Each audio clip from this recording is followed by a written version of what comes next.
Black woman kicked out by judge. Then returns with a title. He can't ignore. The door to courtroom 2C groaned open at exactly 8:59 a.m. But you'd have thought it was a cannon blast by the way every head turned. Not because the person who walked in made a sound. She didn't. Her footsteps were soft, deliberate, her expression unreadable. But that was the kind of silence that filled rooms with electricity. A black woman in a charcoal blue sweater, khaki trousers, and quiet sneakers walked in, her hair pulled into a low bun, no jewelry except a slim wristwatch, and a single gold stud in each ear. She held nothing but a black leather-bound notebook. No phone, no laptop, no bag. She took a seat in the third row from the front. Not too close, not too far. She crossed one leg over the other and opened the notebook to a blank page. The courtroom buzzed with its usual nervous energy. Defense lawyers flipping pages, prosecutors whispering, a tired bailiff eyeing the clock. At the bench sat Judge Harold L. Bennington, a man who wore his robe like armor. Late 50s, silver hair combed so precisely it looked artificial, and a voice clipped by decades of contempt. Docket item 12B, the clerk called. State of Georgia Farsi. Terence Holloway! The young man shuffled in, wrists cuffed. 19, dreadlocks tied back. He looked around once, eyes darting nervously until they landed, just for a second, on the woman in the third row. Then they dropped again. His public defender, a woman not older than 26, stood. Your Honor, we move to dismiss based on lack of probable cause. The arresting officer's statement. Judge Bennington waved a hand. Spare me the theatrics, Missy. Kaplan, he ran from police, didn't he? Kaplan straightened. He was scared, sir. The officers approached with weapons drawn. He didn't have a record. No weapon. No stolen property, and the security footage shows. I said, Bennington thundered. He ran. That's cause enough. Denied. Gasps rose from the back. The woman in the third row didn't move, but she wrote something down. Slowly, carefully. Bennington squinted. You, yes, you, with the notebook. Heads turned. She looked up. Calm, steady. Yes, Your Honor. This isn't a coffee shop, Miss C. Journalist or whatever you are, you planning to publish my courtroom decorum in your little blog? I'm here to observe, sir. Her tone was soft, but it didn't bend. Observe from where? Who are you with? Media? Defense? No, I'm here on my own. Well, we don't allow distractions. Take your activism somewhere else. Court adjourned for 5 minutes while this gets sorted out. Murmurs echoed. The woman stood, closed the notebook, and said nothing. She didn't argue, didn't protest. Just walked to the door like it was exactly what she expected to happen. And that's what made it worse. Bennington watched her go, lips pressed in smug satisfaction. She walked past the security guard, past the hallway lined with outdated plaques, past the city seal, and into the cold air. Outside, she didn't pause. She kept walking until she reached the corner of Pryor and Garnett. Then, she turned left, opened the glass door of a nondescript building with peeling paint, and climbed to the 3rd floor. Inside the tiny office was a file cabinet, a desk, a fan with dust-covered blades, and a single plaque on the back wall. Office of the Inspector General, Department of Justice. She hung her coat. Sat. And opened the notebook again. A sticky note marked the inside flap. Case number G117. Internal monitoring of judicial bias. Metro, Atlanta. Subject, Judge Harold L. Bennington. The woman's name was Nina Bradford, but that courtroom didn't know that. Not yet. She reached behind her and pulled a folder from the drawer. Opened it. The first page showed a boy's face. 16, round eyes, a gap between his front teeth. Jalen Moore, died in lockup. No charges filed. No autopsy released. Presiding Judge H.L. Bennington. Nina exhaled through her nose, slowly. She didn't slam drawers, didn't rant. She didn't need to. She'd been sent by the DOJ's Civil Rights Division to quietly investigate a series of sentencing disparities in the metro Atlanta region. Her mission was to document systemic bias, especially from the bench. She'd already flagged 2 judges. One was on administrative leave. Bennington would be number 3, but she wasn't there to destroy anyone. She was there to make it impossible for them to hide. 2 days later, she sat again in the 3rd row. Same seat. Same sweater. This time the notebook was half full. Bennington entered. Saw her. Paused. You again? Yes, Your Honor. Didn't I tell you weren't welcome? You told me to leave. You didn't say I couldn't come back. He leaned forward.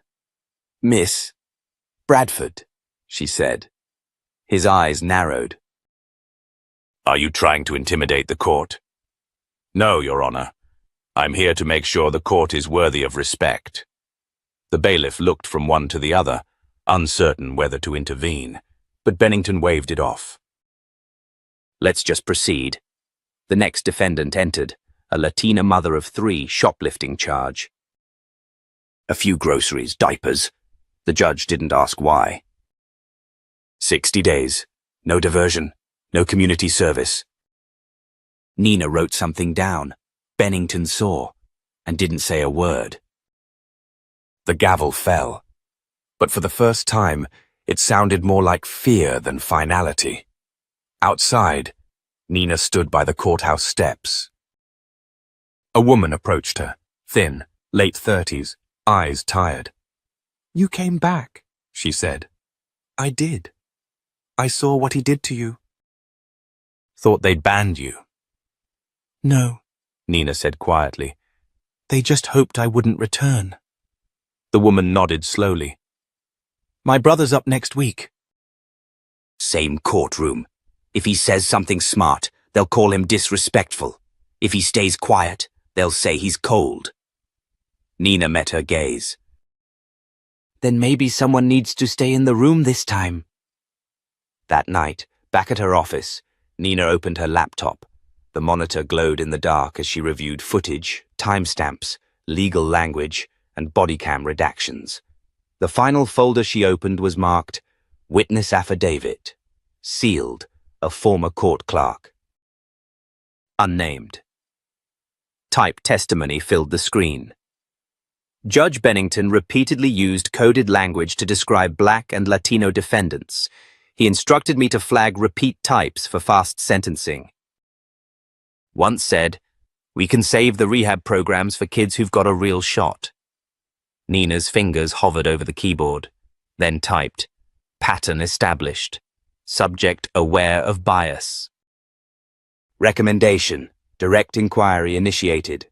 She saved the file, closed the laptop, and whispered to herself, You thought I was just a woman with a notebook.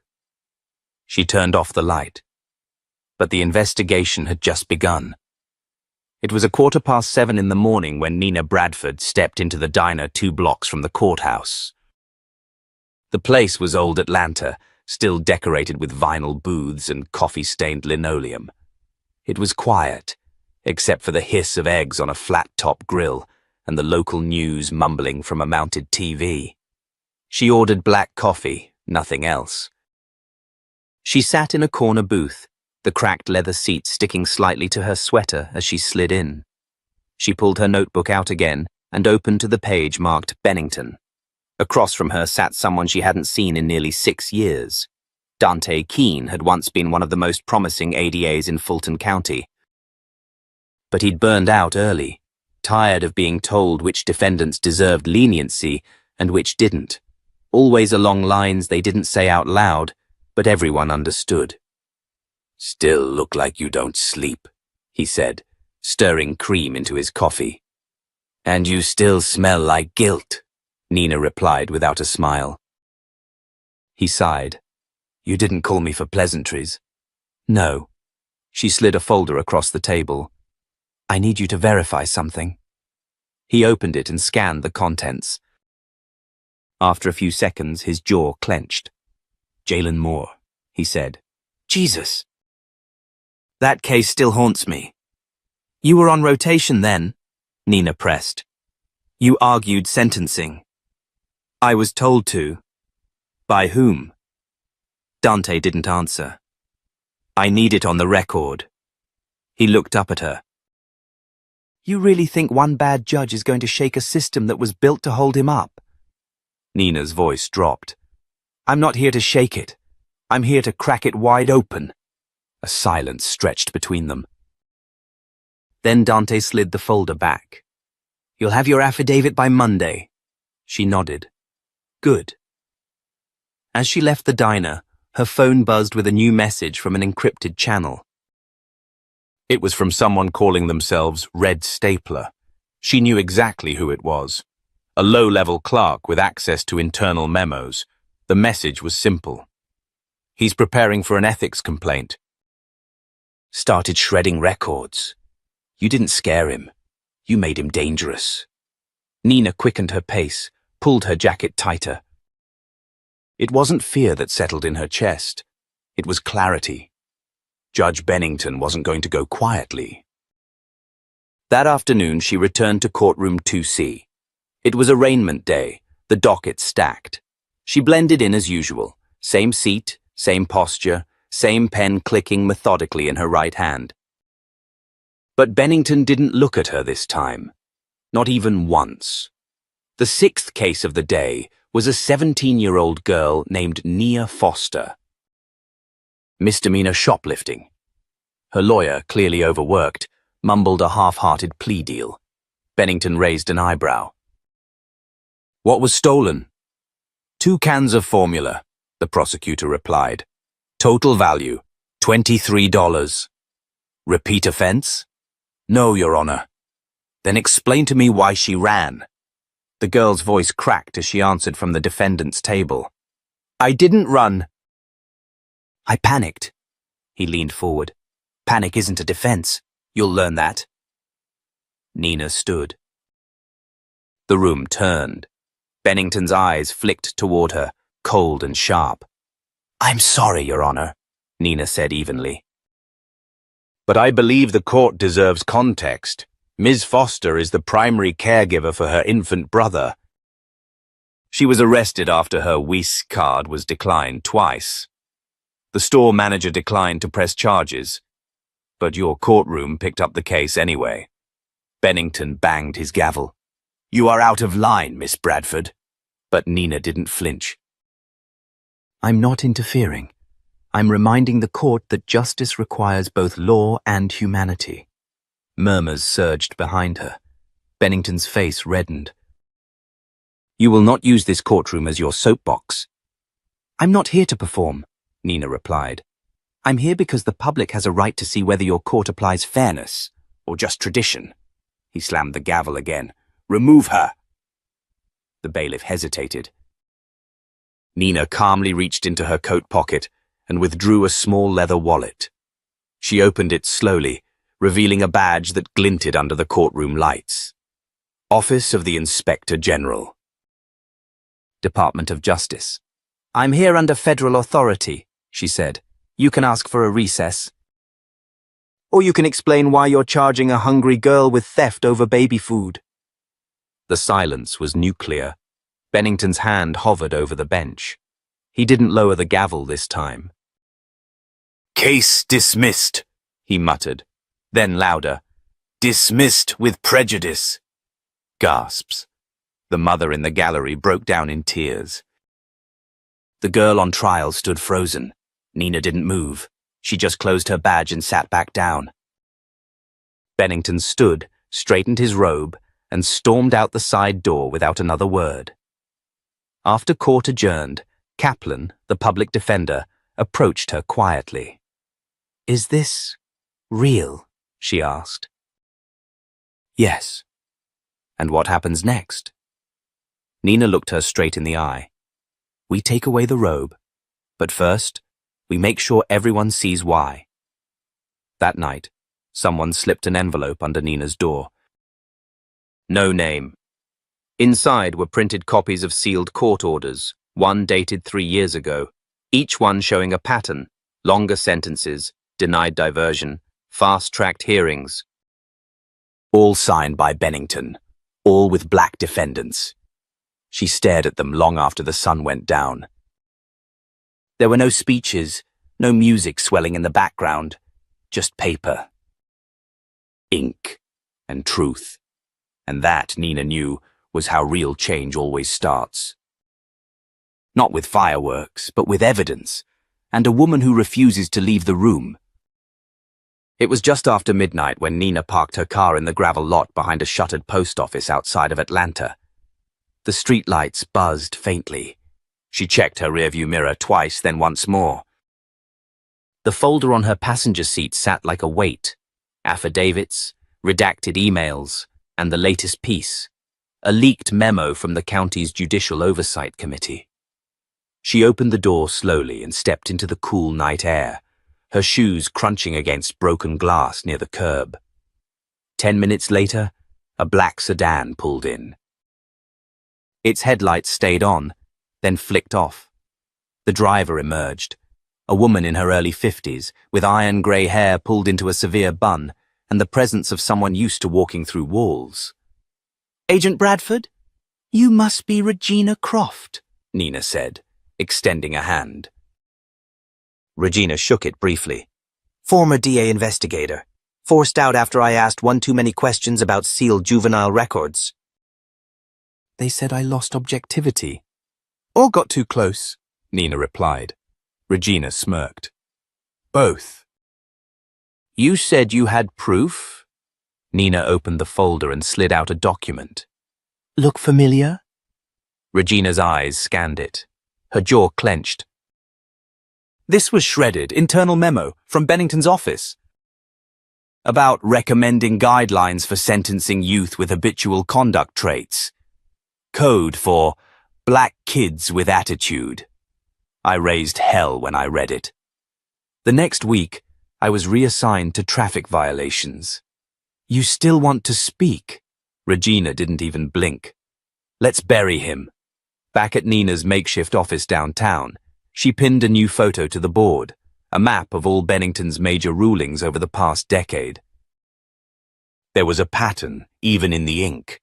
Certain neighborhoods, certain surnames, recurring attorneys. But the breakthrough came not from a file, but a person. Jared Banks was 16 when he appeared before Bennington 3 years ago. First offense, stolen bike.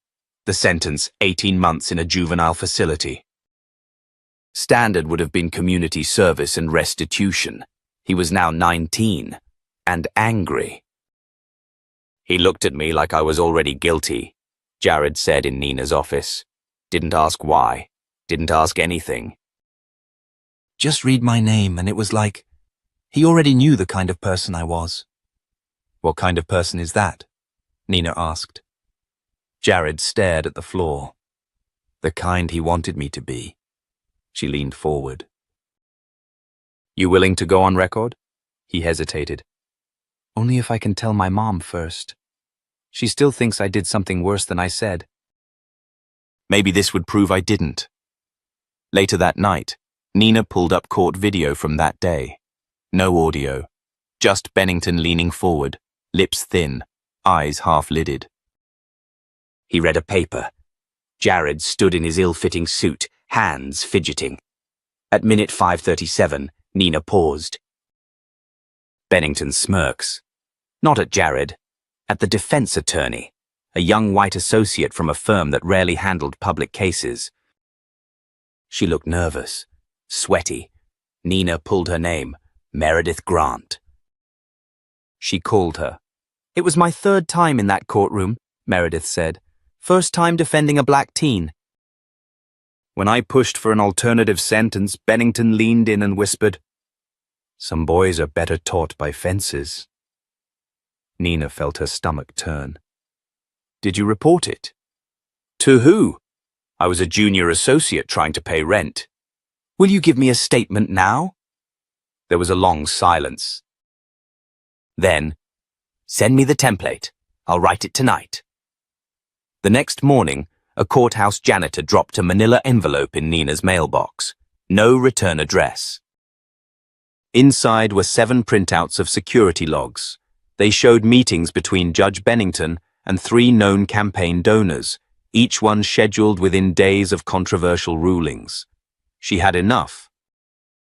By Thursday, she contacted DOJ Oversight, a formal request for an emergency ethics review.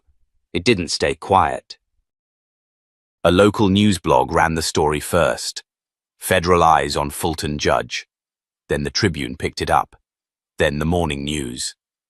At 9:05 a.m., Judge Bennington walked into courtroom 2C. His robe flowed as always, his expression carved from stone. But this time, when he took his seat and scanned the courtroom, he froze. Nina sat in the front row, not with a notebook, with a briefcase. And beside her, 2 DOJ investigators. He swallowed, then banged his gavel. But it was too late. The room had already shifted, because the woman he kicked out didn't just come back. She brought the system with her. The letter was waiting when Nina Bradford opened her apartment door at 6:03 a.m. A plain envelope, no return address, tucked neatly under the welcome mat. She stared at it for a beat, then picked it up like it might bite. It was ivory, smooth, almost too clean. The handwriting on the front was precise, like it had been printed with care. For Nina Bradford. Eyes only. Inside was a single sheet of paper, no letterhead. No signature, just one line, bolded and centered. Room 407, State Archives Building. Tonight. After closing. No badge, no questions. Come alone. Nina didn't blink. She folded the note, slid it into her coat pocket, and walked back into the kitchen to pour her coffee. Whatever this was, it wasn't a threat. It was a signal. That night she approached the State Archives building from the West Alley, under the low-hanging shadow of the old courthouse dome. The city buzzed below, but up here, past business hours, the archives were silent, dusty, still. She entered through a side door she'd used once before, when looking into a missing transcript from another case. She climbed the stairs to the 4th floor. No elevator. No security. Room 407 was tucked behind a corridor of closed files and broken light bulbs. When she opened the door, she wasn't surprised to find someone already there. The woman was in her late 50s, maybe older, with tightly coiled hair beneath a navy scarf and the quiet confidence of someone who knew how to disappear. "You're late," she said without turning. "I wasn't aware we set a time," Nina replied, shutting the door behind her. The woman finally looked up. Her eyes were sharp, but her smile was faint. "Janice Ray." "Former records analyst for Fulton County." Nina nodded. "You used to manage the court's evidence archive. I know your name." "You left 6 years ago?" "Retired, technically," Janice said. "More like nudged out. Asked too many questions about sealed juvenile cases. Records that shouldn't have vanished, but did." She gestured to a stack of folders laid out across the metal table like contraband. "These never made it into the digital archive, but I knew what I saw. And I knew I'd see you, or someone like you eventually." Nina stepped forward, eyes scanning a case file. Petty theft. First-time offense. A black teenager, sentenced to the maximum by Judge Bennington. She looked up. "You memorized these?" Janice nodded. I didn't take anything. I didn't have to. The patterns burned into me. You've been collecting for years, Nina said softly. Janice stepped closer. Why now? She asked. Why is it different this time? Nina's jaw tightened. Because I'm not here to build a case file. I'm here to make it public. And people like Bennington only fear two things: exposure and accountability. Janice's voice dropped. Then let's give him both. Later that night, Nina spread the new files across her apartment floor. Names. Sentences, judges, not just Bennington. Others, too. But his pattern was clearest. She pinned a sticky note above a faded photo of Jalen Moore. A boy who died in lockup, whose sentence never made sense. It simply never had to. At 11:48 p.m. her phone buzzed. Unknown number. The message read, "You're digging too deep. Some things don't want to be found." Nina stared at it, then deleted it. The next morning she wore all black. Not for stealth, but resolve. She entered the courthouse not through the side, but the main hall, heels clicking on marble. She was done pretending to be invisible. Judge Bennington was already seated when she entered courtroom 2C. For the first time, his face looked tight, less arrogant, more aware. He didn't speak when she took her seat in the front row. The case began. A misdemeanor weapons charge against a 17-year-old boy. The kind of case that usually got a plea deal. Not today. Bennington leaned forward. "Do you have anything to say for yourself?" he asked. The boy glanced at his public defender, then muttered, "It wasn't mine." Bennington turned cold. 90 days. No credit for time served. Gasps. The mother in the gallery stood up in shock. The defender tried to speak, but Bennington banged the gavel. "Next," he said sharply. Nina stood. Bennington didn't look at her, but he stopped mid-motion. "I'm requesting the record reflect a formal objection," she said clearly, voice steady. "From a federal observer." The room froze. "You're not counsel," he snapped. "No," Nina said. "I'm oversight." She reached into her jacket and pulled out the same badge. DOJ seal. Gold and blue. The room didn't gasp this time. They stared. "I am submitting a request to suspend discretionary rulings in this courtroom pending investigation," she added. Bennington's face drained of color. "You have no authority to interrupt these proceedings," he said, voice shaking now. "No, sir," Nina said, "but the Justice Department does." She handed a sealed envelope to the bailiff. "For you," she said. "And for the record." The courtroom was silent. Bennington stared at the envelope like it had fangs, then stood. "Court is in recess." He didn't even bang the gavel, just left. That night, Nina returned to her office to find her desk drawer open. Not forced, just opened. Her files were untouched. But one thing had been left behind, a photo. It was of her, from 6 years ago. A younger Nina, standing on the courthouse steps after her first public report on judicial misconduct. Back before she changed her methods. Back before she learned that justice wasn't always loud. On the back, one line was written in sharp ink. "You're not invisible anymore."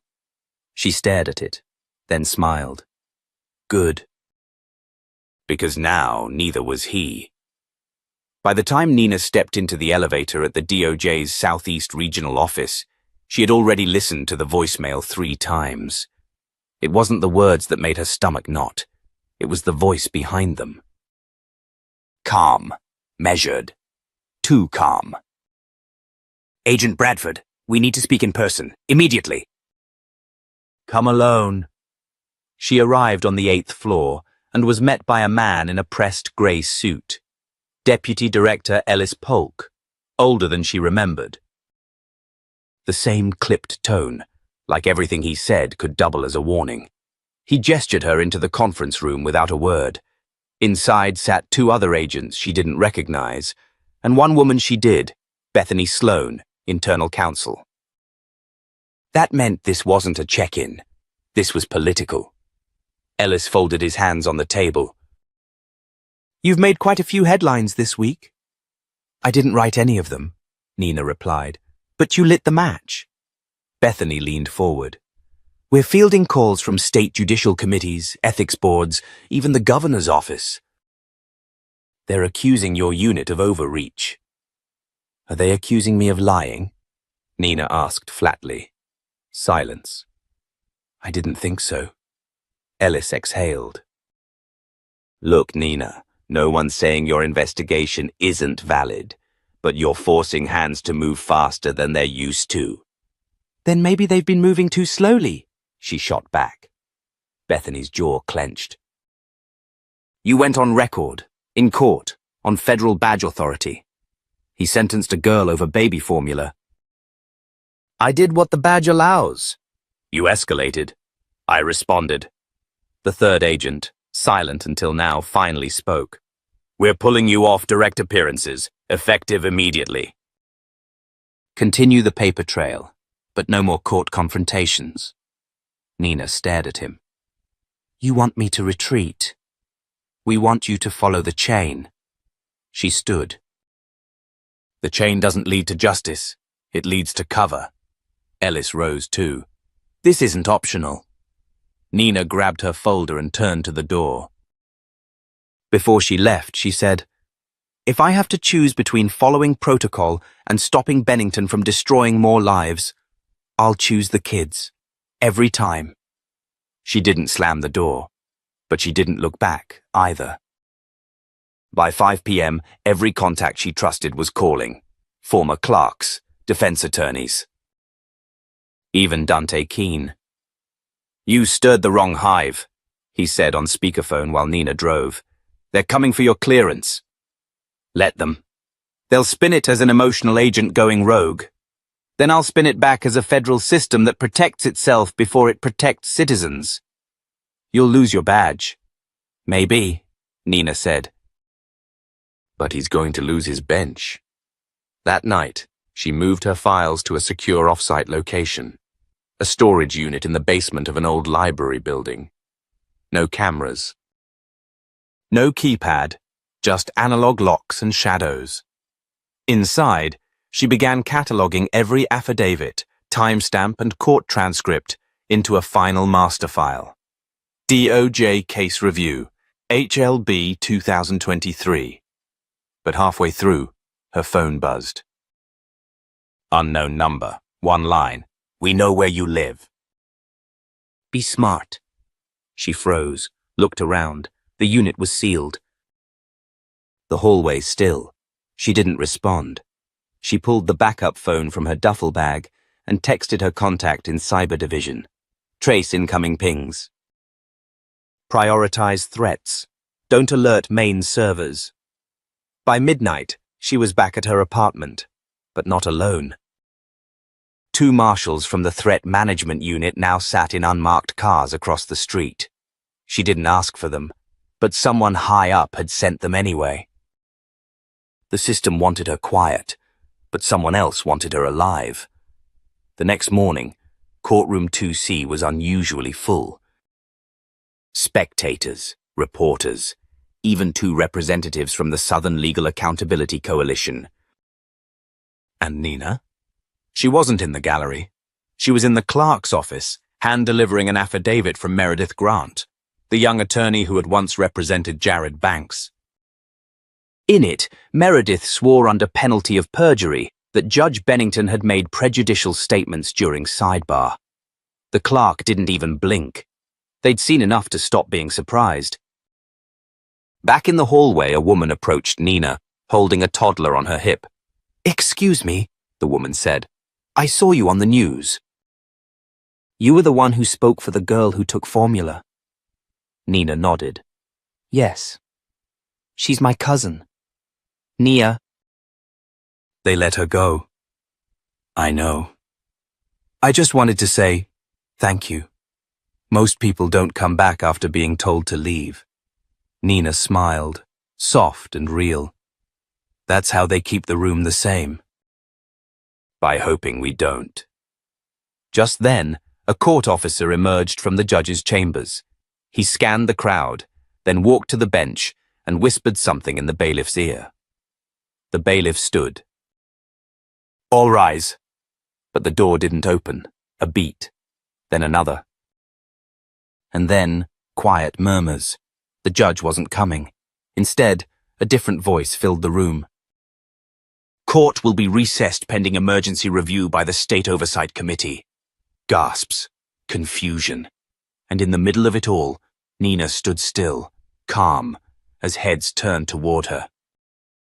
Bennington was under review, effective immediately. His gavel would rest, at least for now. Outside, cameras swarmed. Reporters shouted questions. Nina didn't stop. She walked straight through them, her face unreadable. Not because she didn't care, but because caring too early would break her focus. There was still a long road ahead. The system had flinched. Now she had to make it fall. The storm didn't wait. Within hours of the court's announcement that Judge Harold L. Bennington would be placed under emergency review, media vans circled the courthouse like sharks. CNN picked it up by the 6 p.m. hour. Federal oversight triggered in Georgia judge case. Is this the start of a reckoning? Nina watched it from the corner of her office, arms crossed, while her phone lit up with texts, emails, and warnings. But it wasn't the news that worried her. It was the silence from the DOJ. 3 missed calls from Deputy Director Polk. 2 from Internal Counsel Bethany Sloan. She hadn't answered any of them. At 9:17 p.m., her secure line rang again. This time she picked up.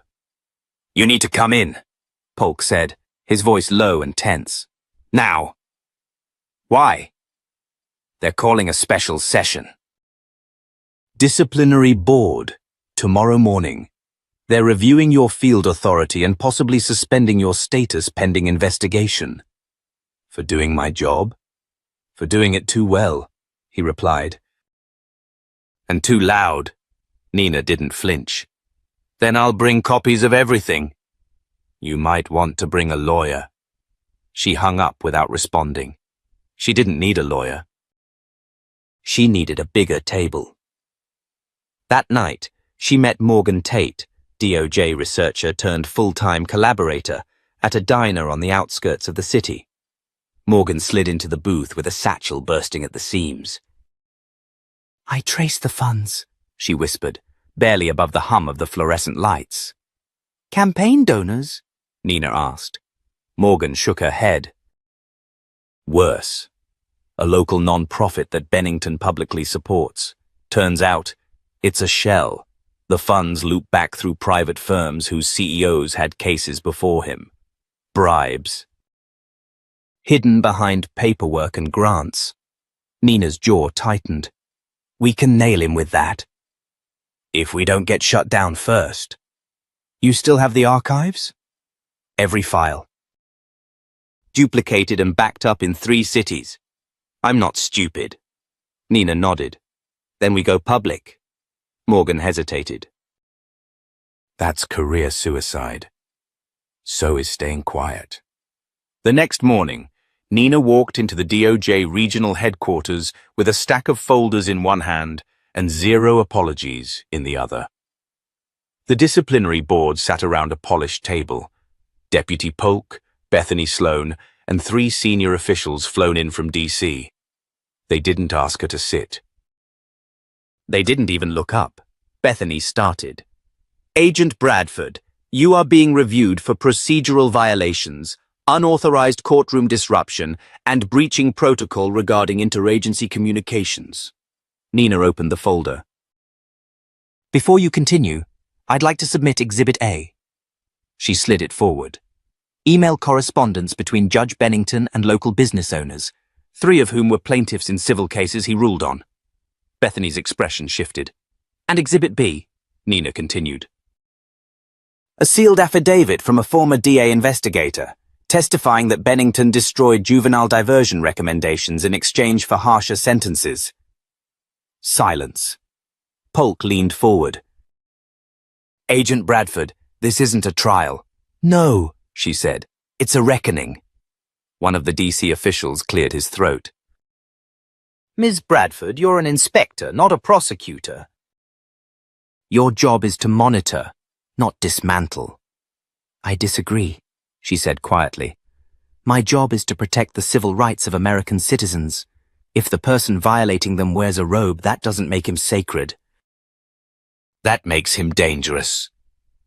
They exchanged glances. Bethany started to respond, but before she could, the door creaked open, and in walked someone unexpected.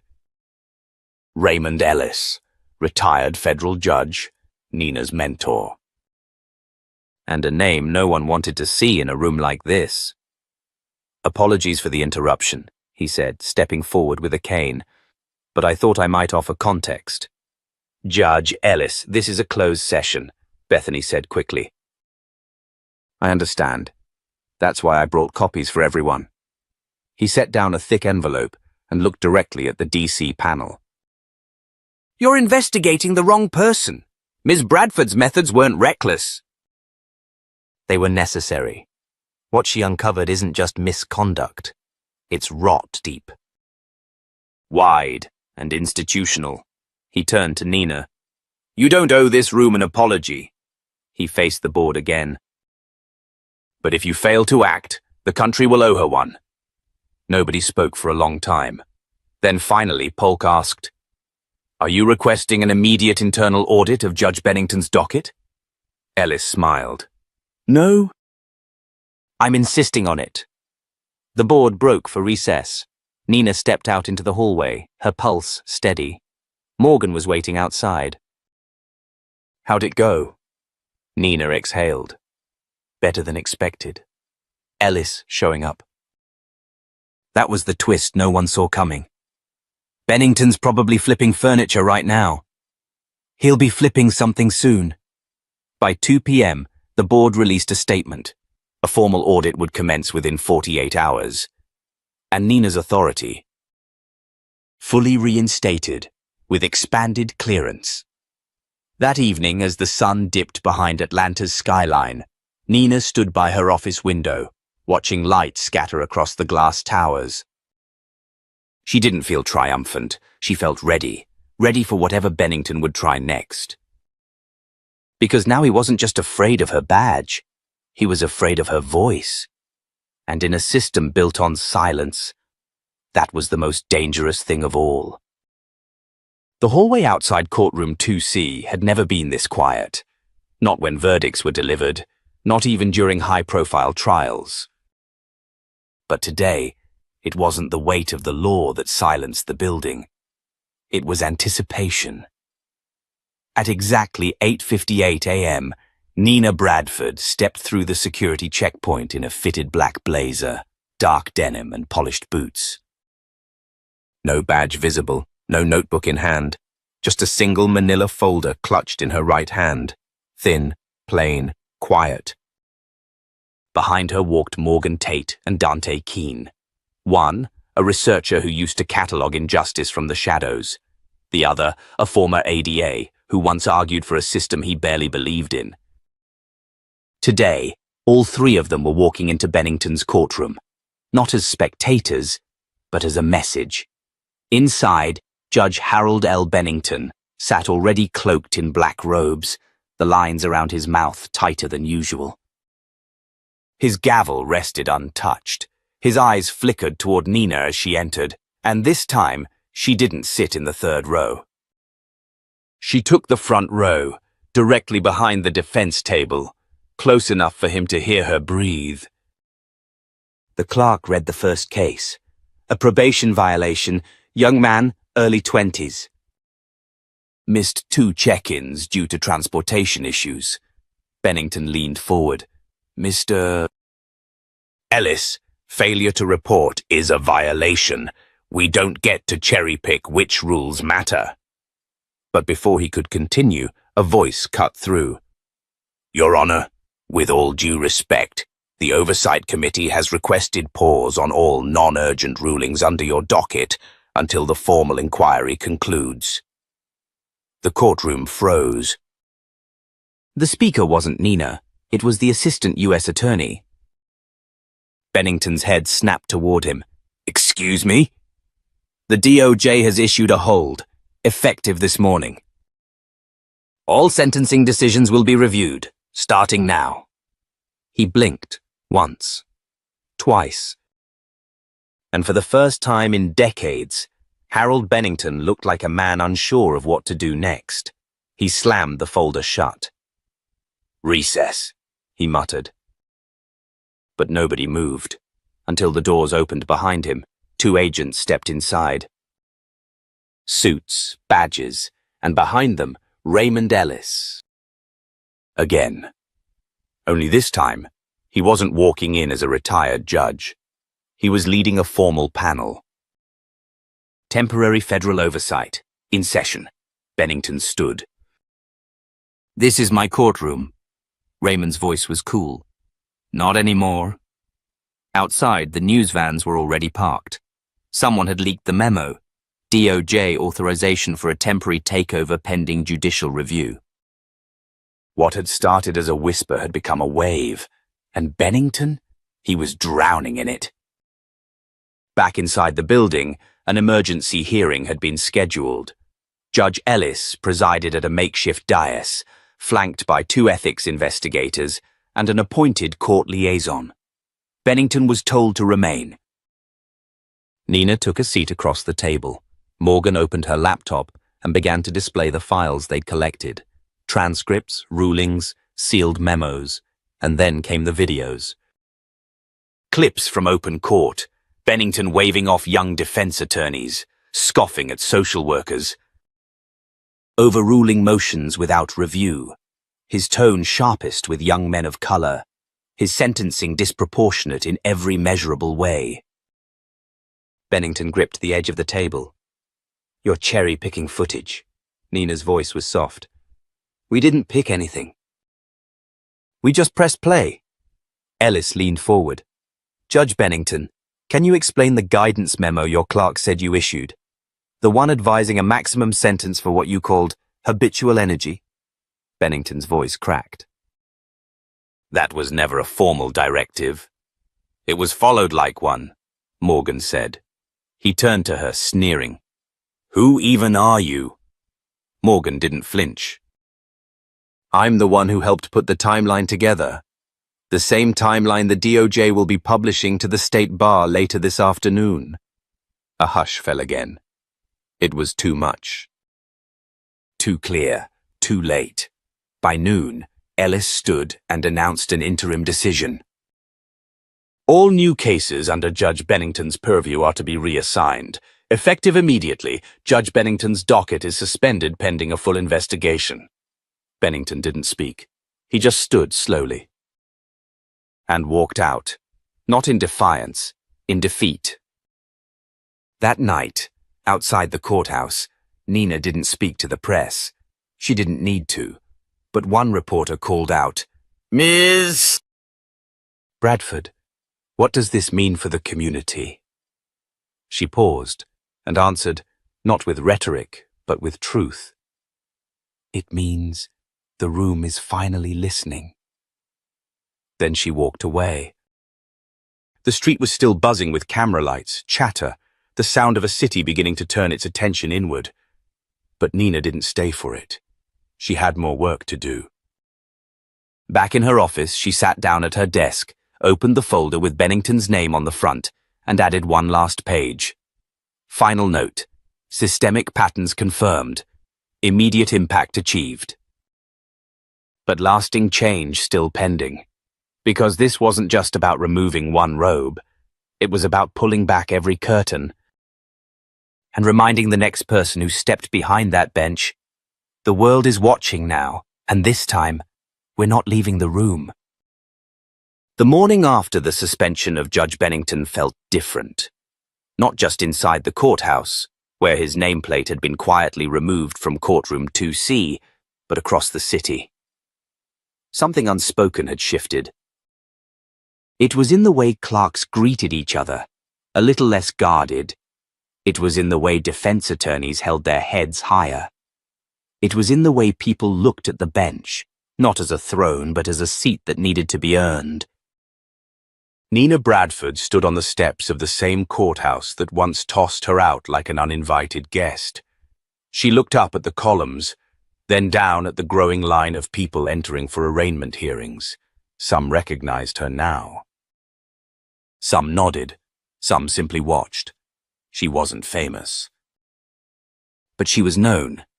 Inside, courtroom 2C had been reassigned to an interim judge, Judge Miriam Daniels, a black woman with a calm voice and an even sharper sense of the law.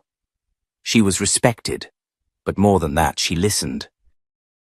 Morgan Tate sat quietly in the gallery, her notepad resting across her lap. She hadn't said much since the ethics board ruling. Neither had Dante. Both of them seemed to carry a fatigue deeper than the one that came from long nights and high-stakes decisions. It was the ache of people who had stared into the rot and still chosen to clean. But the biggest surprise that morning didn't come from the bench. It came from the back row.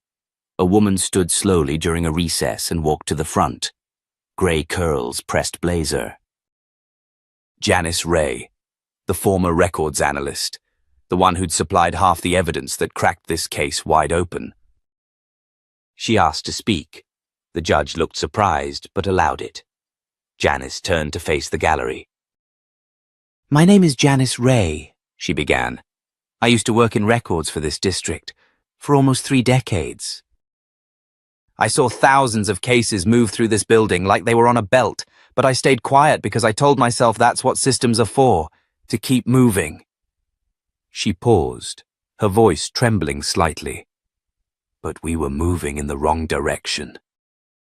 And if not for women like Nina Bradford, and people like the ones you don't see behind the scenes, researchers, witnesses, clerks, this courtroom would still be handing out injustice wrapped in legalese." Murmurs rippled. She held up a file. "These are the last sealed documents I'm turning over. The rest are with DOJ now, because it's time." Then she stepped back down. No applause. Just respect. Later that afternoon, Nina met with Raymond Ellis in a small cafe off Decatur Street. He was sipping black tea and reading the editorial in the paper's opinion column.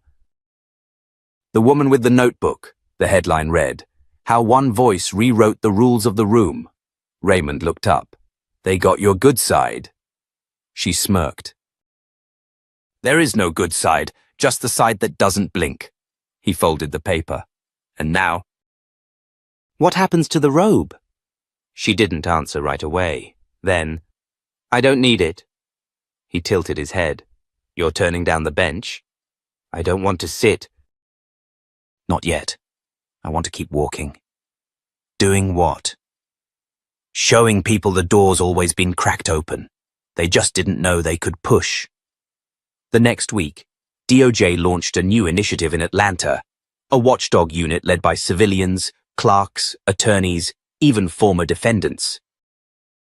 The name of the pilot program, Clear Bench, and the person tapped to direct it. Nina Bradford. At the press announcement, she stood in front of a mic, no badge, no fanfare, just her voice and a city beginning to believe again. "Justice doesn't just live in a courtroom," she said. "It lives in our stories, in our presence, in our willingness to return when we're told to leave. What we've built here isn't perfect, but it's proof that the system can be challenged and changed by those it tried to silence." A beat. Then she leaned forward. "Don't wait for someone else to walk in. Be the one." The crowd stood. Later that night, back in her office, Nina closed her files for the last time. On the desk sat the black notebook she had carried all along. Worn edges. Folded corners, full of the names of people who had been dismissed, silenced, erased. She wrote one last sentence. Every room changes the moment you decide you belong in it. Then she stood and left it open on the desk for whoever came next. Outside, the city lights blinked on one by one. And the courthouse? It didn't feel like a fortress anymore. It felt like a place that could listen. If this story gave you chills, hope, or maybe just made you sit a little straighter, hit like, share it with someone who still believes in justice, and subscribe to our channel. Stay watching. Stay walking. Stay loud even in your quiet.